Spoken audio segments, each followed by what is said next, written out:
নমস্কাৰ এই মুহূৰ্তত আহি পৰিছে ৰাতিপুৱাৰ কেইবাটাও গুৰুত্বপূৰ্ণ খবৰ। আজি হৈছে 17 জুলাই। গোটেই অসম তথা ভাৰতৰ বিভিন্ন প্ৰান্তৰ পৰা যুগুত হৈছে কেইবাটাও ডাঙৰ খবৰ। এনেবোৰ খবৰ নিতৌ পাই থাকিবলৈ চেনেলটি সাবস্ক্ৰাইব কৰি ভিডিঅ'টো এটা লাইক কৰিবলৈ নাপাহৰিব। আজিৰ আমাৰ প্ৰথমটো খুবেই গুৰুত্বপূৰ্ণ খবৰ হৈছে অসমবাসীৰ বাবে এটা ডাঙৰ খবৰ। আধাৰ কাৰ্ডক লৈ অসমৰ মুখ্যমন্ত্ৰী ডক্টৰ হিমন্ত বিশ্ব শৰ্মাই ডাঙৰ মন্তব্য কৰিছে। যদি আপুনি আধাৰ কাৰ্ডটো বনাব পৰা নাই তেনে ক্ষেত্ৰত আপোনাৰ বাবে এটা ভাল খবৰ। লগতে অসমৰ মুখ্যমন্ত্ৰী ডক্টৰ হিমন্ত বিশ্ব শৰ্মাই কেইবাটাও ডাঙৰ ঘোষণা কৰিছে আজিৰ দিনটোত। লগতে বিএছএনএলৰ বাবে এটা গুৰুত্বপূৰ্ণ খবৰ। যদি আপুনি জিঅ' এয়াৰটেল বা ভোডাফোন ইউজ কৰি আছে তেন্তে আপোনাৰ বাবে এটা ভাল খবৰ। লগতে কেইবাটাও ৰাজনৈতিক খবৰৰ লগতে অৰাজনৈতিক খবৰ যুগুত হৈছে আজিৰ দিনটোত। আজিৰ আমাৰ প্ৰথমটো খুবেই গুৰুত্বপূৰ্ণ খবৰ হৈছে অসমবাসীৰ বাবে এটা ডাঙৰ খবৰ। কোটি কোটি গ্ৰাহক লৈ বিএছএনএলৰ বাম্পাৰ অফাৰ। 15টা নতুন প্লানৰ আনলিমিটেড সুবিধা এতিয়াই লওক। হয়, আপুনি ঠিকেই শুনিছে, জিঅ' ভোডাফোন এয়াৰটেলৰ মূল্যবৃদ্ধিৰ পিছতে বিএছএনএলৰ বাম্পাৰ অফাৰ। 15টাকৈ নতুন প্লানৰ অফাৰ আগবঢ়াইছে বিএছএনএলে। প্ৰতিটো ৰিচাৰ্জত বৃহৎ মূল্যবৃদ্ধি ঘটাইছিল জিঅ' ভোডাফোন আৰু এয়াৰটেলে।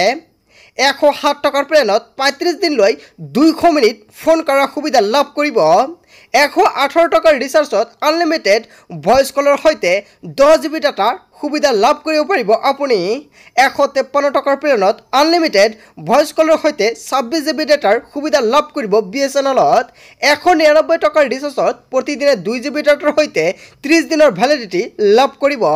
249 টকাৰ প্লেনত আনলিমিটেড কলৰ সৈতে 45 দিনৰ ভেলিডিটি লাভ কৰিব। লগতে 347 টকাৰ প্লেনত আনলিমিটেড ভইচ কলৰ সৈতে প্ৰতিদিনে 2 GB ডেটা লাভ কৰিব 54 দিনৰ ভেলিডিটি। হয়, আপুনি ঠিকেই শুনিছে, বিএছএনএলে বহুতো সুবিধা আগবঢ়াইছে।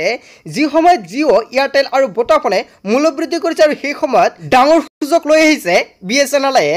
599 টকাৰ প্লেনত আনলিমিটেড ভইচ কলৰ সৈতে প্ৰতিদিনে 3 GB ডাটা 84 দিনৰ বাবে ভেলিডিটি লাভ কৰিব আপুনি।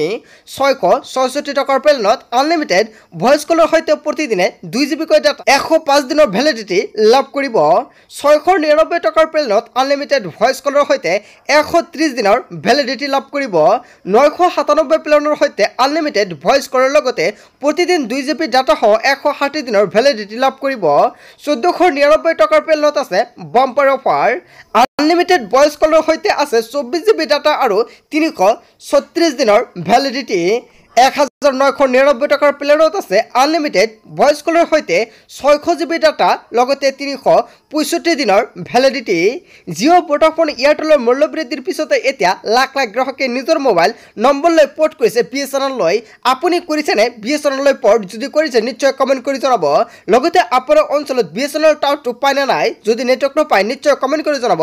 লগতে কোনটো অঞ্চল সেয়া আপুনি জনাবলৈ নাপাহৰিব। তাৰপিছত অসমবাসী ৰাজুক জনাইছো আমাৰ 2 নম্বৰটো খুবেই গুৰুত্বপূৰ্ণ খবৰ। লগতে এটা ডাঙৰ খবৰ, অসমৰ মুখ্যমন্ত্ৰী ডক্টৰ হিমন্ত বিশ্ব শৰ্মাই এটা ডাঙৰ মন্তব্য কৰিছে। আধাৰ কাৰ্ডক লৈ মুখ্যমন্ত্ৰী হিমন্ত বিশ্ব শৰ্মাৰ ডাঙৰ মন্তব্য। পেণ্ডিং হৈ থকা 9 লাখ লোকে কেতিয়া পাব আধাৰ কাৰ্ড? যদি আপুনি আধাৰ কাৰ্ডটো বনাব পৰা নাই, আপুনি এনআৰচিৰ সময়ত যিখন ফিংগাৰ দিছিলে তাৰ বাবে আপোনাৰ আধাৰ কাৰ্ডটো পেণ্ডিং হৈ আছে, তেন্তে আপোনাৰ বাবে এটা ডাঙৰ খবৰ। অসমৰ মুখ্যমন্ত্ৰী ডক্টৰ হিমন্ত বিশ্ব শৰ্মাই গুৰুত্বপূৰ্ণ মন্তব্য কৰিছে। আধাৰ কাৰ্ড আৰু এনআৰচিক লৈ মুখ্যমন্ত্ৰী হিমন্ত বিশ্ব শৰ্মাৰ ডাঙৰ মন্তব্য। এনআৰচিত নাম নথকা খিলঞ্জীয়া লোকে শীঘ্ৰেই পাব আধাৰ কাৰ্ড। কি কাৰণত আধাৰ কাৰ্ড ব্লক হৈ আছে সেই সন্দৰ্ভতো ৰাজ্য চৰকাৰৰ গুৰুত্বপূৰ্ণ পদক্ষেপ। ভাৰত চৰকাৰৰ সৈতে এই সন্দৰ্ভত আলোচনাত মিলিত হ'ব ৰাজ্য চৰকাৰ। এই পৰ্যন্ত 9 লাখ লোকৰ আধাৰ কাৰ্ড হৈ আছে ব্লক। 9 লাখৰ ভিতৰত আছে বহু থলুৱা অসমীয়া মানুহ। এনআৰচি চলি থকাৰ মাজতে আধাৰ কাৰ্ডৰ বাবে কৰা হৈছিল আবেদন। সেই সময়ত আধাৰ কাৰ্ড আৰু এনআৰচি কেন্দ্ৰ একেই থকাৰ বাবে সৃষ্টি হৈছিল সমস্যাৰ। এনআৰচি কেন্দ্ৰত আধাৰ কাৰ্ড আবেদন কৰাৰ বাবে বহু লোকৰ আধাৰ কাৰ্ড ব্লক হৈ পৰিছিল। আধাৰ কাৰ্ড আৰু এনআৰচিক লৈ মুখ্যমন্ত্ৰী হিমন্ত বিশ্ব শৰ্মাৰ কেইবাটাও ডাঙৰ মন্তব্য কৰিছে। তাৰপিছত অসমবাসী ৰাজুক জনাইছো আমাৰ 3 নম্বৰটো খুবেই গুৰুত্বপূৰ্ণ খবৰ। লগতে এটা ডাঙৰ খবৰ, শীঘ্ৰেই প্ৰদান কৰা হ'ব আনন্দৰাম বৰুৱাৰ বঁটা। 25 জুলাইৰ পূৰ্বে মেধাৱী শিক্ষাৰ্থীয়ে কৰক আবেদন। শীঘ্ৰেই প্ৰদান কৰা হ'ব চলিত বৰ্ষৰ আনন্দৰাম বৰুৱাৰ বঁটা। মেধাৱী শিক্ষাৰ্থীয়ে লাভ কৰিব নগদ ধন। ডিবিটি পদ্ধতিৰে শিক্ষাৰ্থীয়ে লাভ কৰিব এই ধনৰাশি। বিদ্যাৰ্থী শীৰ্ষক পৰ্টেলত শিক্ষাৰ্থীসকলক নাম পঞ্জীয়নৰ নিৰ্দেশ জাৰি কৰিছে। 25 জুলাইৰ পূৰ্বে কৰিব লাগিব আপোনাৰ আবেদন। মাধ্যমিক শিক্ষা সঞ্চালক মমতা হোজে জাৰি কৰে এই নিৰ্দেশনা। কেৱল ইয়াই নহয়, তাৰপিছত অসমবাসী ৰাইজক জনাইছো আমাৰ আন এটা খুবেই গুৰুত্বপূৰ্ণ খবৰ। লগতে এটা ডাঙৰ খবৰ, 10ম শ্ৰেণীৰ উত্তীৰ্ণৰ বাবে সুবৰ্ণ সুযোগ। ডাক বিভাগত ওলাইছে 44,228টা পদ। যদি আপুনি 10ম শ্ৰেণী উত্তীৰ্ণ কৰিছে তেনেক্ষেত্ৰত আপোনাৰ বাবে এটা সুবৰ্ণ সুযোগ আহি পৰিছে। লাখ লাখ যুৱক যুৱতীৰ বাবে এটা ভাল খবৰ। 10ম শ্ৰেণী উত্তীৰ্ণৰ বাবে আহিছে সোণালী সুযোগ। ডাক বিভাগত ওলাইছে 44,228টা পদ। একেলগে মুকলি হৈছে 44,228টা পদ। ন্যূনতম শিক্ষাগত অৰ্হতা 10ম শ্ৰেণীৰ উত্তীৰ্ণৰ পৰাই কৰিব পাৰিব আবেদন। 15 জুলাইৰ পৰা 5 আগষ্টৰ ভিতৰত কৰিব লাগিব আবেদন।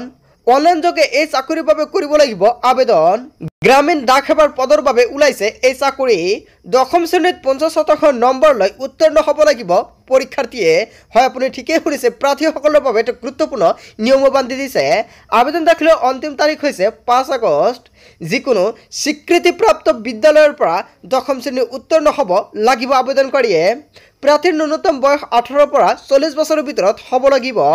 সংৰক্ষিত শ্ৰেণীৰ বাবে প্ৰাৰ্থীয়ে ৰেহাই পাব বয়সৰ সময়সীমা। আজিৰ পৰা আৰম্ভ হৈছে আবেদন প্ৰক্ৰিয়া। অধিক তথ্য জানিবৰ বাবে indiapost.gov.in ৱেবছাইটত গৈ জানিব পাৰিব।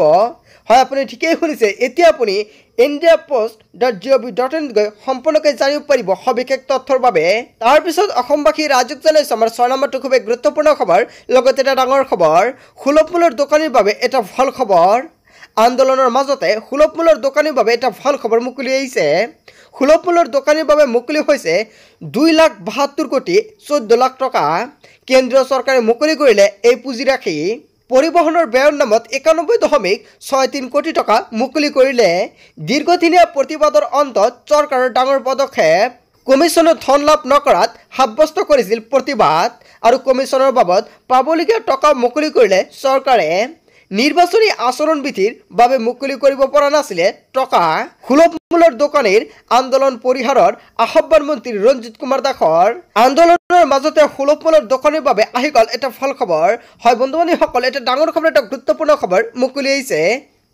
তাৰপিছত অসমবাসী ৰাইজক জনাইছো আমাৰ 7 নম্বৰটো খুবেই গুৰুত্বপূৰ্ণ খবৰ। লগতে এটা ডাঙৰ খবৰ, ভূমিপট্টাৰ পৰা বঞ্চিত মুছলমান গজৰি উঠিল অখিল গগৈয়ে। হয় বন্ধু বান্ধৱীসকল, অখিল গগৈয়ে কেইবাটাও ডাঙৰ মন্তব্য কৰিছে। মুছলমানক ভূমিপট্টা নিদিয়ে হিমন্ত বিশ্ব শৰ্মা চৰকাৰে। মুছলমানক ভূমিপট্টা নিদিবলৈ চৰকাৰী বিষয়াক নিৰ্দেশ দিছিল চৰকাৰে। মুখ্যমন্ত্ৰীৰ কাৰ্যালয়ৰ পৰা মুছলমানক ভূমিপট্টা নিদিবলৈ দিয়া হৈছিল নিৰ্দেশ। খিলঞ্জীয়া মুছলমানক ভূমিপট্টাৰ পৰা বঞ্চিত কৰিছে চৰকাৰে। হিন্দু মুছলমান সকলোৰে এই অসমত জীয়াই থকাৰ অধিকাৰ আছে। চৰচাপুৰী অঞ্চলৰ পৰা গজৰি উঠিল বিধায়ক অখিল গগৈয়ে। মুছলমানক ভূমিপট্টা নিদিয়ে হিমন্ত বিশ্ব শৰ্মা চৰকাৰে। হয় বন্ধু বান্ধৱীসকল, আচলতে হিমন্ত বিশ্ব শৰ্মা চৰকাৰে মুছলমানক ভূমিপট্টা নিদিব নেকি? ইয়াক লৈ অখিল গগৈয়ে কেইবাটাও ডাঙৰ মন্তব্য কৰিছে।